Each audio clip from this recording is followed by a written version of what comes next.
Riley Goodrich et Anthony Barajas étaient deux jeunes qui avaient choisi d'aller au cinéma pour leur premier rendez-vous. Pendant le film, Riley envoya un message à sa mère pour lui dire que le film était ennuyeux, mais qu'elle passait un bon moment grâce à la compagnie d'Anthony. Après cela, Riley n'envoya plus aucun message à sa mère. Lorsque le film se termina dans la salle, les lumières s'allumèrent. Un employé entra pour nettoyer et découvrit les corps de Riley et Anthony. Riley Goodrich était née et avait grandi à Corona, une ville de Californie comptant un peu plus de 150 000 habitants. Elle était très populaire à l'école, non seulement elle était cheerleader, mais elle jouait aussi au volleyball et avait de nombreux amis. Ceux qui la connaissaient bien la décrivaient comme une fille amusante, extravertie et qui se faisait facilement des amis. Après avoir terminé le lycée, Riley obtint une bourse pour l'université Grand Canyon. Cette université se trouve à Phoenix en Arizona. Riley dut donc déménager pour commencer ses études. Cependant, elle rendait visite à sa famille dès qu'elle le pouvait. À la fin de l'année 2021, Riley acheva sa première année d'université et retourna à Corona pour les fêtes. Le 4 juillet, jour de l'indépendance aux États-Unis, ses amis décidèrent d'organiser une grande fête. C'est là que Riley rencontra un jeune homme nommé Anthony Burgess, qui avait 1 an de plus qu'elle. Anthony Michael Barajas était né le 9 août 2001. Il était le fils de Brian et Catherine Barajas. Dès son plus jeune âge, la famille d'Anthony remarqua qu'il avait un don particulier pour la communication. Il pouvait parler à n'importe qui de presque n'importe quel sujet. Ses parents disaient qu'il avait une maturité et une confiance en lui bien au-delà de son âge. À l'école, Anthony était décrit comme un excellent élève et un grand sportif. En plus de jouer régulièrement au football, il pratiquait aussi les arts martiaux. Anthony était très populaire sur TikTok. Il avait créé un compte sur la plateforme en 2019 et y publiait diverses vidéos comiques. Avec le temps, ces vidéos commencèrent à attirer l'attention du public et en 2 ans, il atteignit près d'1 million d'abonnés. Anthony était également très actif sur Instagram, où il partageait fréquemment des publications sur sa vie quotidienne. Il n'était pas tout à fait sûr de ce qu'il voulait faire à l'avenir. Il envisageait de continuer à travailler sur Internet, mais parfois il pensait à explorer d'autres voies. Lors de la fête du 4 juillet, Anthony et Riley discutèrent beaucoup et se plurent mutuellement. Ils échangèrent leurs contacts et continuèrent à parler dans les jours qui suivirent. Après avoir discuté un moment via les réseaux sociaux, Riley et Anthony organisèrent leur premier rendez-vous. Bien que Riley ait déjà plus de 18 ans, elle pensait qu'il était préférable que ses parents rencontrent Anthony d'abord, pour voir s'ils approuveraient une éventuelle relation. Riley était très proche de ses parents et leur approbation comptait énormément pour elle. Lorsque son père rencontra Anthony, il ne fut pas très impressionné, surtout parce que Anthony gagnait sa vie en réalisant des vidéos pour Internet. Au début, cela ne lui avait pas fait bonne impression. Cependant, en apprenant à se connaître, le père de Riley changea d'avis et finit par approuver le choix de sa fille. Anthony était poli et possédait d'excellentes compétences en communication. Le 26 juillet, Riley et Anthony décidèrent d'aller au Regal Edwards Theater à Corona pour voir The Forever Purge. La plupart d'entre vous connaissent probablement ce film, mais pour ceux qui ne le savaient pas, il se déroule dans un monde dystopique où, une fois par an, tous les crimes aux États-Unis sont légaux pendant 12 heures. Avant de se rendre directement au cinéma, le jeune couple décida de s'arrêter pour manger dans le restaurant préféré de Riley, qui était près de chez elle. Ils n'avaient aucune idée que ce serait leur dernier repas. Après avoir terminé leur dîner, Riley et Anthony se rendirent directement au cinéma. Il était environ 21h et la séance était prévue pour commencer à 21h30 et se terminer vers minuit. Comme c'était un jour de semaine, le cinéma n'était pas très fréquenté. Seulement 6 billets avaient été vendus pour The Forever Purge, dont 2 appartenaient à Riley et Anthony. Les 4 autres avaient été achetés par un groupe d'amis. Tout semblait normal. Le jeune couple, excité pour leur rendez-vous, entra dans la salle et le film commença. Un peu plus tard, pendant la projection, Riley envoya un message à sa mère pour lui dire que le film était un peu ennuyeux, mais qu'elle passait quand même un bon moment avec Anthony. Après cela, Riley n'envoya plus aucun message à sa mère. À la fin de la séance, les lumières du cinéma s'allumèrent et un employé entra dans la salle pour nettoyer. Il fut surpris de voir que Riley et Anthony étaient encore là. De loin, on aurait dit qu'ils étaient simplement assis ou qu'ils s'étaient endormis dans leur siège. Mais en s'approchant, il fut choqué. Riley et Anthony étaient grièvement blessés. Tous deux avaient des blessures par balle à la tête et il y avait beaucoup de sang sur les lieux. L'employé alerta immédiatement les autres membres du personnel qui appelèrent rapidement le 911. En quelques minutes, des ambulanciers et des policiers arrivèrent sur place. Les secours confirmèrent que Riley était déjà morte, tandis qu'Anthony était encore en vie, mais dans un état critique et inconscient.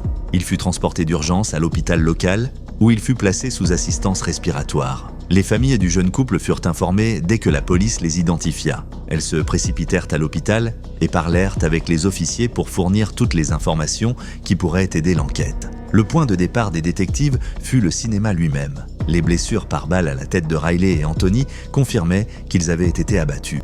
Au début, les enquêteurs envisagèrent la possibilité que l'un d'eux ait tiré sur l'autre avant de retourner l'arme contre lui-même. Cependant, aucune arme ne fut trouvée sur les lieux et aucune des victimes n'avait de résidus de poudre sur les mains. De plus, le portefeuille de Riley avait disparu, ce qui suggérait que celui qui avait commis le crime l'avait pris.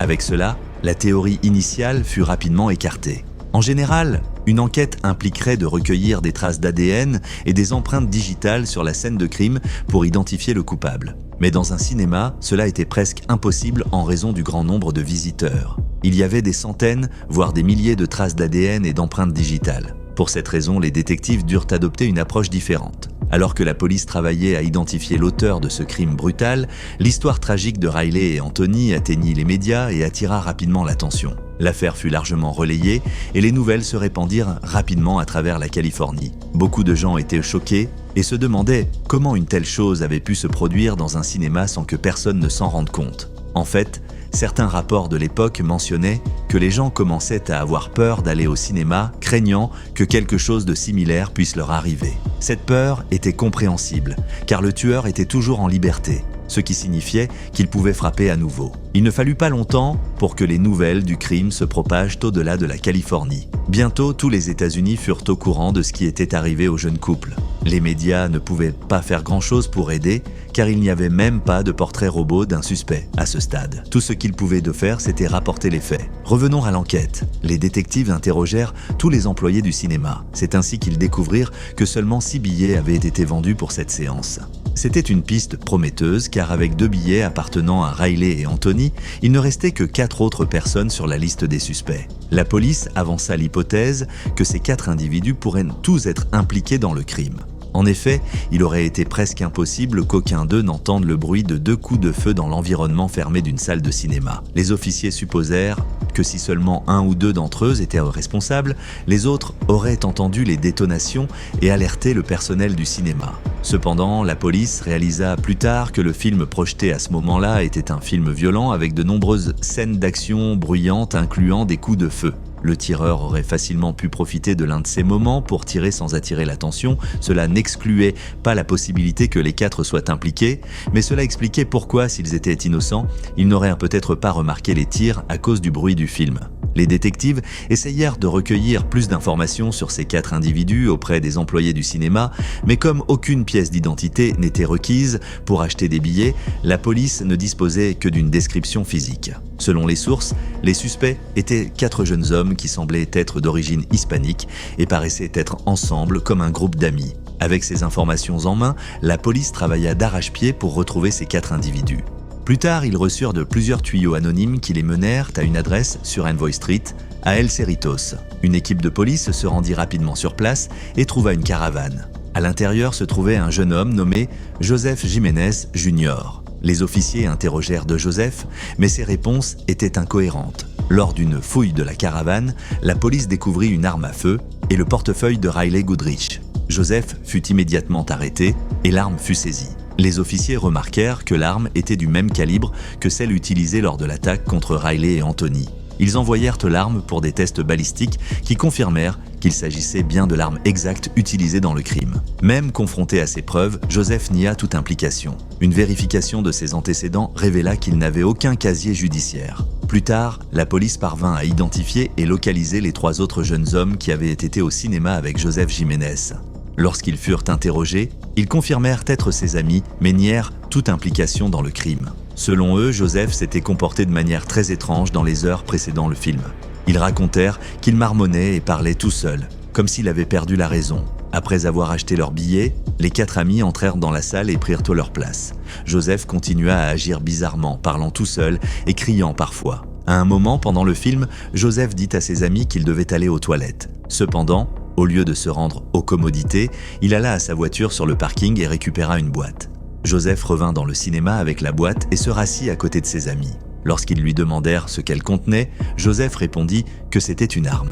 Au début, ils pensèrent qu'il plaisantait, mais son comportement étrange, persistant, les mit mal à l'aise. Craignant pour leur sécurité, les trois amis dirent à Joseph qu'ils allaient aux toilettes et reviendraient au bientôt. En réalité, ils avaient trop peur pour rester et décidèrent de partir. Ils expliquèrent plus tard à la police qu'ils n'avaient aucune idée de ce que Joseph comptait faire avec l'arme, mais qu'ils étaient de trop effrayés pour l'affronter. Ils envisagèrent de le convaincre de partir, mais ils craignaient qu'en le contrariant, il ne leur tire dessus. Après le départ des amis de Joseph, il ne restait plus que lui, Riley et Anthony dans la salle. À un moment pendant le film, Joseph se leva de son siège et se dirigea vers le jeune couple. Riley et Anthony ne réalisèrent pas que Joseph s'approchait d'eux, car ils étaient assis dans une rangée devant celle où Joseph et ses amis s'étaient installés. En s'approchant, Joseph pointa son arme sur l'arrière de la tête de Riley et tira. Riley n'eut pas le temps de réagir. Selon les experts médicaux, elle mourut sur le coup. En entendant la détonation, Anthony releva la tête au-dessus de son siège et regarda en arrière. À cet instant, Joseph tira à nouveau, touchant Anthony à l'œil. Ensuite, Joseph rangea l'arme dans la boîte, vola le portefeuille de Riley et s'enfuit du cinéma. Il se rendit au parking, monta dans sa voiture et quitta les lieux. Selon la police, Joseph ne connaissait pas les victimes et l'attaque était un acte insensé et délibéré lié au comportement étrange de Joseph rapporté par ses amis le jour du crime. Les autorités ont supposé qu'il pourrait souffrir d'un trouble mental ou qu'il était sous l'influence d'une substance psychotrope. Dans une déclaration ultérieure, Joseph avoua le crime, mais affirma qu'il souffrait de schizophrénie. D'après Joseph, le jour du crime, il entendait des voix provenant de quelqu'un qu'il appelait Abigail.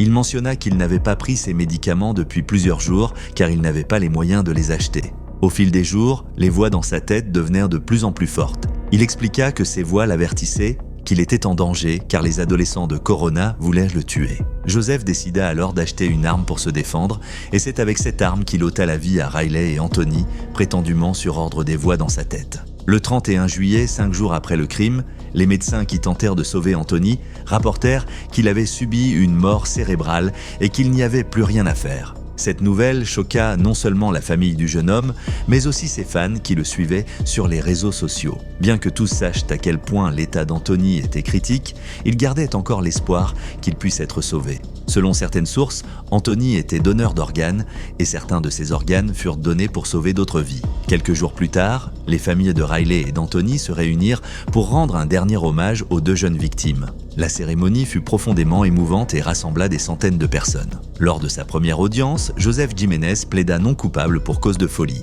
Son avocat soutint qu'il souffrait de schizophrénie et que, le jour du crime, l'accusé était mentalement déséquilibré. En raison de cela, les autorités décidèrent d'envoyer Joseph passer des tests pour déterminer s'il souffrait effectivement d'un trouble mental. Cela entraîna un processus qui s'étendit sur plus de 2 ans, ne se concluant qu'en 2024. En février 2024, Joseph Jiménez Jr. fut jugé. La principale ligne de défense resta la même. Joseph souffrait de schizophrénie et, en raison de l'absence de prise de ses médicaments, Riley Goodrich et Anthony Barajas étaient 2 jeunes qui avaient choisi d'aller au cinéma pour leur premier rendez-vous. Pendant le film, Riley envoya un message à sa mère pour lui dire que le film était ennuyeux, mais qu'elle passait un bon moment grâce à la compagnie d'Anthony. Après cela, Riley n'envoya plus aucun message à sa mère. Lorsque le film se termina dans la salle, les lumières s'allumèrent. Un employé entra pour nettoyer et découvrit les corps de Riley et Anthony. Riley Goodrich était née et avait grandi à Corona, une ville de Californie comptant un peu plus de 150 000 habitants. Elle était très populaire à l'école, non seulement elle était cheerleader, mais elle jouait aussi au volleyball et avait de nombreux amis. Ceux qui la connaissaient bien la décrivaient comme une fille amusante, extravertie et qui se faisait facilement des amis. Après avoir terminé le lycée, Riley obtint une bourse pour l'université Grand Canyon.